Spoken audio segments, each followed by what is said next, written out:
Hello everyone, welcome to the design design podcast. आज आपण एक नवीन सिरीज या पॉडकास्टमध्ये घेऊन येत आहोत, the founders lens. The D school हे डिझाईन इन्स्टिट्यूट रन करताना आम्हाला आजपर्यंत वेगवेगळे सिनारिओज आम्ही एक्सपिरियन्स केले. म्हणजे स्टुडंट्सचे किंवा पेरेंट्सचे डाऊट्स असतात, ओव्हरऑल डिझाईन फील्डला घेऊन त्यांचे काही कन्फ्युजन्स असतात. सो आम्हाला त्या सगळ्या विषयांवर बोलण्यासाठी खरं तर आम्ही ही सिरीज सुरू करत आहोत. So me Madhuja Kargaonkar, co founder of the D school, आणि Prem Kulkarni, founder of the D school, तुमच्यासाठी घेऊन येत आहोत एक नवीन series, the founders lens. Episode start करण्यापूर्वी जर तुम्ही डिझाईन चॅनलला सबस्क्राईब नसेल केलं तर युट्यूब वरती डिझाईन सर्च करा आणि चॅनलला नक्की सबस्क्राईब करा. तुम्हाला भरपूर सारे सजेशन्स, क्वेरीज किंवा डिझाईन रिलेटेड काही अचिव्हमेंट स्टोरीज वगैरे तुम्हाला बघायला भेटतील आणि चॅनलवरून भरपूर आयडियाही भेटेल तुम्हाला. आणि त्याचसोबत डिझाईन चॅनलवरती, इंस्टाग्रामवरती तुम्हाला आमचं डिझाईन मर्चंडाईज दिसतील. भरपूर लिमिटेड एडिशन्स मध्ये तुम्हाला असे क्रिएटिव्ह कोड्स वगैरेचे टी शर्ट भेटतील. जर तुम्हाला नक्कीच क्रिएटिव्ह कोड्स मध्ये इंटरेस्ट असेल तर तुम्ही चॅनलवरून परचेस करू शकता. So let's start with the first episode. So आत्ताचे दिवस हे खूप ऍडमिशन्सचे आहेत आणि 10वी-12वी झाल्यानंतर सगळ्यांपुढे हा प्रश्न असतो की पुढे काय करायचं. सो करिअर चूज करत असताना बऱ्याच मुलांना आपण बघतो की मेडिकल इंजिनिअरिंग किंवा MBA वगैरे असं न करता काहीतरी वेगळं करायचं असतं आणि मग वेगळं काय असं करत करत डिझाईन पर्यंत त्यांचा शोध येऊन थांबतो.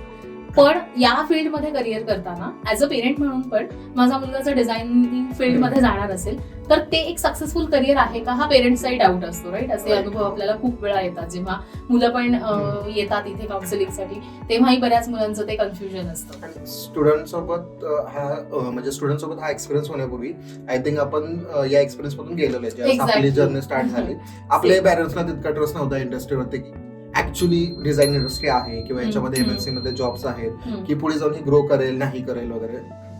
मला वाटतं की त्यावेळेस आपण ज्यावेळेस म्हणजे इंडस्ट्री आपण 2013-14च्या आसपास स्टार्ट केली वगैरे, त्यावेळेस डिजिटल प्लॅटफॉर्म इतके नव्हते. सो ऑब्व्हियसली त्यांना हे क्वेश्चन्स असणे होऊ शकतात की येऊ शकतात माइंड्समध्ये की ऍक्च्युअली इतके जॉब नसेल. त्यावेळेस त्यांनी जास्त करून बघितलेलं तर मला मॅरेज इन्व्हिटेशन कार्ड्स असतील किंवा बेसिक रोडवरचे पोस्टर्स वगैरे असतील, तर ते डाऊट त्यांना त्यावेळेस होते. पण आता आपण ज्या जनरेशन मध्ये किंवा ज्या डिजिटल इरामध्ये आता करतोय तिथे इतके ऑप्शन्स आहेत, आता जॉब्स इतके कंटिन्यू झाले तरी सुद्धा आपण कंटिन्युअस रेडी म्हणजे ज्यावेळेस इन्क्वायरी मध्ये बघतोय पॅरेंट्सला अजूनही तो डाऊट आहे. म्हणजे ती एक ट्रस्ट बोलतो ना की हा ठीक आहे, म्हणजे जसं इंजिनियर MBA ला वगैरे कसं डॉक्टरला तर प्रत्येकाचं एक ट्रस्ट आलेलं आहे की हा हे करिअरचं बेस्ट करिअर, तसं डिझाईनला अजून पण मला वाटतं की नाहीये तितका ट्रस्ट मुलांवरती किंवा त्यांच्या चॉईसवरती. अजून तो फ्रीडम नाहीये की तुम्ही creative career as a career म्हणून घेऊ शकता वगैरे. तर ते आपण भरपूर असे एक्झाम्पल्स वगैरे ते बघितलेले आहेत. आणि त्यामधला मला मेजर प्रॉब्लेम असं वाटतं की पॅरेंट्सला पण अजून तितकी आयडिया किंवा तितकं एक एक्सप्लोर बोलतो ना आपण एखाद्या इंडस्ट्री बद्दल, म्हणजे जितकं मार्केटमध्ये इंजिनियर्स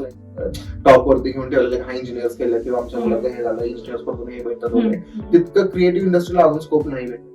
आता आपण सांगितलं क्रिएटिव्ह कंटेंट क्रिएटर्स वगैरे इंडस्ट्री ग्रो होते, तुम्ही त्यामध्ये कॉलेजेस वाढवा वगैरे किंवा त्या इंडस्ट्रीला थोडंसं बूम मार्केटमध्ये असल्यामुळे त्याला सपोर्ट कसा देता येईल वगैरे, तर त्यावरतून थोडंसं एक झालेलं आहे मार्केटमध्ये, चला काहीतरी होईल. पण करिअर म्हणून किंवा अजून पण आपल्याला इन्क्वायरीज येतात वगैरे, तू भरपूर वेळा बघतात की साईड करिअर म्हणून बघतात. मी BCA ला ऍडमिशन घेतलेलं आहे, BCS ला ऍडमिशन घेतलेलं आहे, पण मला क्रिएटिव्ह मध्ये जास्त आवडेल तर मी साईड बाय साईड कोर्स करायचा आहे मला.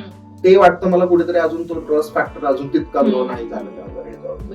म्हणजे मला ह्याच्या मागचं एक मेन कारण असं वाटतं की ह्याच्यामध्ये करिअर ग्रोथ दिसत नाहीये. असं पण होत असेल ना की ते जे सक्सेसफुल करिअर आहे ते जेव्हा मे बी आता आजूबाजूला दिसायला लागतील लोकांचे, तेव्हा मग वाटेल की हो आता एक ट्रस्टवर्दी करिअर मी या फील्डमध्ये करू शकते. किंवा मे बी मला असं वाटतं की अजूनही पेरेंट्सला कदाचित माहितीच नाहीयेत का की काय काय ऑप्शन्स आहेत या सगळ्या फील्डमध्ये, आणि म्हणून मग ते थोडंसं नको जाऊ इकडे, असं मे बी होत असेल. असं सुद्धा असू शकतं. ते होऊ शकतं. आणि ऑब्व्हियसली त्यांच्या जेव्हा ते काम करत होते किंवा ज्यांच्या सराउंडिंग मध्ये लोक ज्यावेळेस काम करतात ना, त्या प्रोफाईल मे बी त्यांना नोन नाहीये. जसं व्हिज्युअलायझर बोललं किंवा ग्राफिक डिझायनर्स, UI डिझायनर्स वगैरे, त्यांना ह्या टर्म्स अजूनही माहित नाही. म्हणजे जरी माझ्या पॅरेंट्सला जरी कोणाला सांगायचं असेल मी काय काम करतो, ते अजूनही सांगतात कार्टून बनवतो किंवा पेंटिंग्स वगैरे करतो. सेम भरपूर लोकांबद्दल हे होतात. तर प्रोफाईलचं अंडरस्टँडिंग नाहीये, डेफिनेटली नाहीये, पण त्यांना असं असतं की हा जॉब गेल्यानंतर इंजिनिअरच्या कसं प्रोफाईल माहिती झाले वगैरे, तसं या प्रोफाईल तुम्हाला आयडियाज लागतील जसं टाइम स्पेंड होऊ शकतो. म्हणजे एक पर्टिक्युलर टाइम नंतर तुम्हाला आयडिया येतील की यामध्ये ह्या पर्टिक्युलर प्रोफाईल वरती लोक काम करतात वगैरे. जसं की आजकाल व्हिडिओ एडिटर जास्त करून युट्यूब वरती वगैरे ह्याच्यामुळे जसं त्या प्रोफाईल थोड्याशा नोंद झालेल्या आहेत लोकांना. तशा बाकीच्या व्हिज्युअलायझर, इलस्ट्रेशन आर्टिस्ट आहेत, तुमच्या UI डिझायनर्स आहेत, UX डिझायनर पण थोडीशी असा गुगलवरतून टर्म्स वरतून ती आयडिया लागली वगैरे. ते पॅरेंट्स पर्यंत ती जायची असेल प्रोफाईल वगैरे, तर थोडंसं त्यांना आता त्या इंस्टाग्राम प्लॅटफॉर्म किंवा युट्यूबमुळे मे बी त्यांना त्या समजू शकतात. आणि आपण बघतोय की आता जो ऍडमिशनचा फ्लो वगैरे झालेला आता 10th-12th एक्झाम, भरपूर पॅरेंट्स स्वतः येत आहेत की इन्क्वायरी करायला की ठीक आहे ह्यामध्ये करिअर आहे का वगैरे.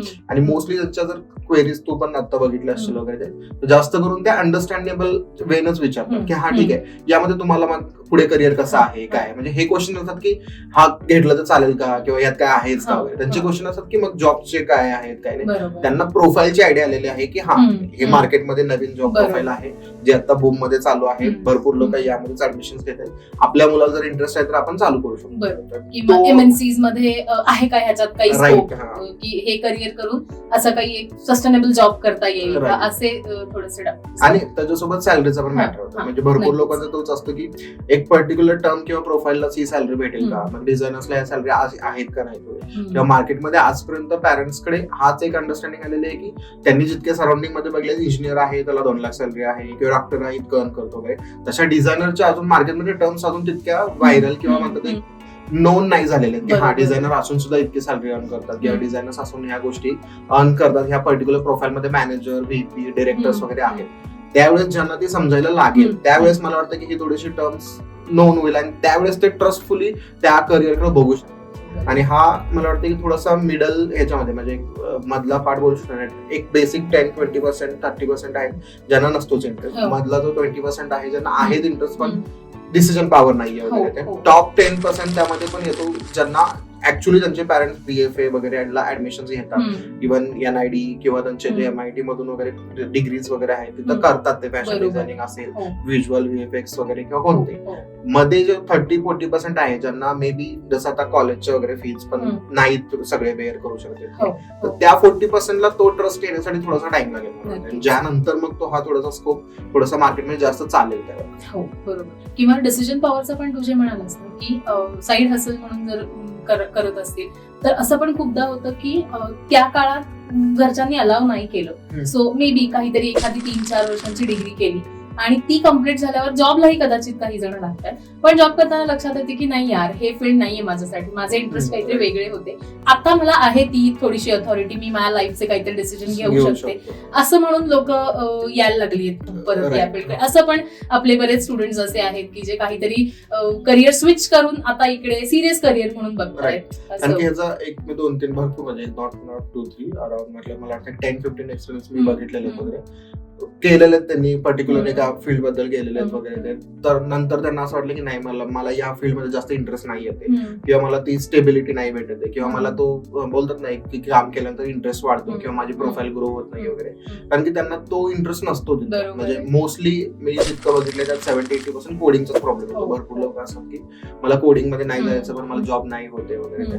मग त्यानंतर असं की नाही मला डिझाईन आवडत होतं म्हणून मी आता कोर्स केला. तर असे भरपूर म्हणजे अराउंड 30% स्टुडंट आपल्याकडे असे आहेत जे कोडिंग मधून डिझाईन मध्ये फोकस करतात. तर त्यांचाही तोच प्रॉब्लेम आहे की त्यावेळेस डिझाईन आवडत होतं त्यावेळेस तुम्ही थोडंसं स्ट्रॉंग डिसिजन घेतला असतं तर मे बी तुमचे ते 3 वर्ष 2 वर्ष वगैरे जे पण एक्सपिरियन्स असेल ना तो सेव्ह करून तुम्ही डिझाईन मध्ये केला असेल. पण अगेन त्यांचाही प्रॉब्लेम नाही कारण की त्यांना ती डिसिजन पॉवर त्यावेळेस नव्हती जे मे बी 2-3 वर्षानंतर जॉब केल्यानंतर त्यांना येते की ठीक आहे आता मला जे करायचं ते करू. सेम मला जर स्वतःची स्टोरी असेल त्यामध्ये कनेक्ट करतो की मी BCS स्टुडंट होतो, कम्प्युटर सायन्स केलं होतं, सेकंड इयरला सोडून दिलं, मला आता डिसिजन मला डिझाईन मध्ये जायचं मी सुरुवात केली. पण तो डिसिजन मला वाटतं की त्यावेळेस मी थोडासा अर्ली स्टेज मध्ये घेतला आणि ज्यावेळेस असे स्टुडंट कोणी क्वेरी घेऊन येतात वगैरे ते पर्सनली रिलेट होती की नाही हे प्रॉब्लेम येत आहेत कारण की आपल्या फील्डला अजून तितका इम्पॉर्टन्स नाही. तो येईल त्यावेळेस तुम्हाला आयडिया लागेल की आता टेक्निकली डिसिजन्स लोक as a full time career म्हणून बघतायत. थोडे बदल व्हायला लागले. आणि जसं आजकालचं कॉलेजेस वगैरे जसं आता गव्हर्नमेंट स्वतः जर इंटरेस्ट घेत असेल मे बी कॉलेजेस थोडेसे वाढतील. लिमिटेड कॉलेज असल्यामुळे थोडंसं हे पण आहे फीज वरतून पण थोड्याशा गोष्टी होतात आणि मार्केटमध्ये इतके इन्स्टिट्यूट्स असे स्प्रेड झालेले आहेत की पॅरेंट्सला पण तो ट्रस्ट येत नाही की 10-15,000 मध्ये इन्व्हेस्ट करावं, 1 लाख 2 लाख मध्ये इन्व्हेस्ट करावं, कुणाचं सिलेबस काय आहे, कोणी प्रत्येकाचे डिफरंट हम्म. डिफरंट क्वेरीज आहेत. मला वाटतं त्यामध्ये जास्त डीप मध्ये ह्या एपिसोडमध्ये आपण नाही बोलत आहे, पण हा काहीतरी ते प्रॉब्लेम फेस करतात, त्यामुळे पण हे डिसिजन थोडेसे लॉस मध्ये जात आहेत त्यांना, म्हणजे नॉट लॉस की थोडंसं करिअर डिसिजन घ्यायला थोडासा टाइम लागतोय त्यांना, चेंज होतील हळूहळू. आणि मला ना आपल्या फील्ड मधली छान गोष्ट काय वाटते की आपण सगळेजण स्वतःहून हे चूज केलंय, म्हणजे इतर फील्ड सारखं फोर्स केलाय, घरच्यांचे काही आहेत म्हणून आपण आलेलो नाही. त्यामुळे हा जर ट्रस्ट मला वाटतं सगळ्या पेरेंट्सनी ठेवला ना, की जर त्याला स्वतःहून वाटतंय करावं तर तो काहीतरी भले 4 वर्ष कदाचित 5 वर्ष लागतील, पण तो एका त्या मंजिल त्याची जी आहे किंवा त्या मुकामपर्यंत पोहोचू शकेल असं नक्की आहे. सो तो ट्रस्ट खूप महत्त्वाचा आहे. आजकाल म्हणजे पहिल्यांदा होतं की स्टेबिलिटी वगैरे, म्हणजे आपल्या याच्यामध्ये मला 90s to 2000 पर्यंत प्रत्येकाचं असं होतं की जॉब स्टेबिलिटी हा फर्स्ट प्रायोरिटी असेल. आजकाल लोकांचं पॅशन किंवा इंटरेस्ट हा फर्स्ट प्रायोरिटी, त्यामुळे स्टुडंट त्यामध्ये पण खूप इंटरेस्ट घेतात. नाही मला जर यामध्ये आवड आहे तर मे बी त्यामध्ये मी भरपूर गोष्टी करेल. आणि आता ऑप्शन्स पण तितके अवेलेबल आहेत, म्हणजे फक्त तुमचा प्लॅटफॉर्म किंवा तुमच्या डिझाईन करिअर्स वगैरे फक्त एक लिमिटेड प्रोफाईलसाठी रँक नाही. आता खूप वास्ट लेवलवरती प्रोफाईल चालू आहे, यामध्ये तुम्ही इंटरेस्टिंगली करू शकता गोष्टी, तितक्या तुम्ही अपग्रेड करू शकता स्वतःला, तुम्ही डिफरंट डिफरंट पोझिशन्सला वर्क करू शकता. तर ह्या गोष्टीमुळे थोडंसं मोटिवेशन भेटतंय लोकांना आणि थोडंसं बरं वाटतंय की चलो भरपूर स्टुडंट्स किंवा भरपूर लोक इंटरेस्ट घेऊन त्या as a full time career मध्ये स्विच करतायत या फील्डमध्ये, थोडंसं बेटर फील होतं यामध्ये. सो या सगळ्या पॅरामीटर्स मला वाटतं की डिझाईन मध्ये जर करिअर तुम्हाला करायचं असेल तर डेफिनेटली हे फील्ड तुम्ही चूज करूच शकता. पण हे करताना ऑफकोर्स मुलांचे काही डाऊट्स पण असतात की सगळ्यात पहिल्यांदा तर एक प्रॉब्लेम येतो की कुठे शोधायचं तो गायडन्स जर हवा असेल तर काय काय करता येईल किंवा अशा काही गोष्टी असतील. तर मला वाटतं की 1-2 गोष्टी आपण सहज करू शकतो. एक तर चांगल्या मेंटरशिपसाठी तुम्ही कनेक्ट करा लोकांना. त्याच्यासाठी परत सोशल मीडियाचे वेगवेगळे प्लॅटफॉर्म्स आहेत, लिंक्डइन आहे, इंस्टाग्राम आहे, तुम्ही त्यांना DM करू शकता पर्सनली. फक्त ते करताना एक गोष्ट नक्की बघा की आपण ज्याला विचारतो आहोत, ज्याला सल्ला मागतो तो नक्की कोण आहे. अगदीच 1-2 वर्षाचा एक्सपिरियन्स असलेला मुलगा कदाचित तुम्हाला तितकं चांगलं गाईड करू शकणार नाही. सो एक्सपिरियन्स मेंटॉर कडून सल्ला घ्या, सो दॅट ते त्यांच्या सगळ्या एक्सपिरियन्सेस मधनं तुम्हाला काहीतरी योग्य सल्ला देऊ शकतात. किंवा लोकांशी कनेक्ट करा. कम्युनिटीज आहेत, मला वाटतं इंस्टाग्रामवर पण आजकाल अशा आर्ट फील्डच्या रिलेटेड खूप कम्युनिटीज आहेत, त्यांना तुम्ही जॉईन करू शकता. थोडासा स्वतःचा रिसर्च करा. इंटरनेट आहेच आहे किंवा AI ची तुम्ही आता या सगळ्यामध्ये हेल्प घेऊ शकता. तिथे तुम्ही क्वेश्चन्स विचारून तुमचे सगळे डाऊट सॉल्व्ह करू शकता आणि चांगला करिअर पाथ तुम्हाला डिझायनिंग फील्डमध्ये या सगळ्यात नक्की मिळू शकतो. जर तुम्हाला मेंटरशिप घ्यायचीच आहे तर भरपूर ऑप्शन्स अवेलेबल आहेत. म्हणजे एखाद्याचा एक्सपिरियन्स खराब झाला असेल वगैरे त्यांनी पर्टिक्युलर असेल तर तुम्ही त्याच्या एक्सपिरियन्स मधून स्वतःच्या डिसिजन्स वरती पण हे नका करू की मे बी नाही डिझाईन मध्ये करिअर नाही यार, त्याने कोर्स केला होता पण त्याला नाही भेटला. त्याचे मे बी चॅलेंजेस डिफरंट असतील, त्याला काहीतरी एक्सपिरियन्स रॉंग पण आले असतील वगैरे. आणि जसं तू सांगितलंस की भरपूर म्हणजे इव्हेंट्स किंवा असे कम्युनिटीज आहेत त्यांना फॉलो करा वगैरे.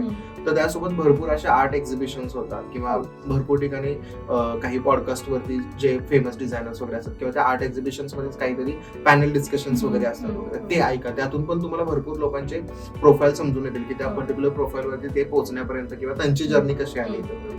प्रोफाईल होत्या आधीपासून, फक्त नव्हत्या लोकांना 20-25 वर्ष एक्सपिरियन्स आहे डिझाईन मध्ये, एडिट मध्ये, ग्राफिक्स मध्ये वगैरे.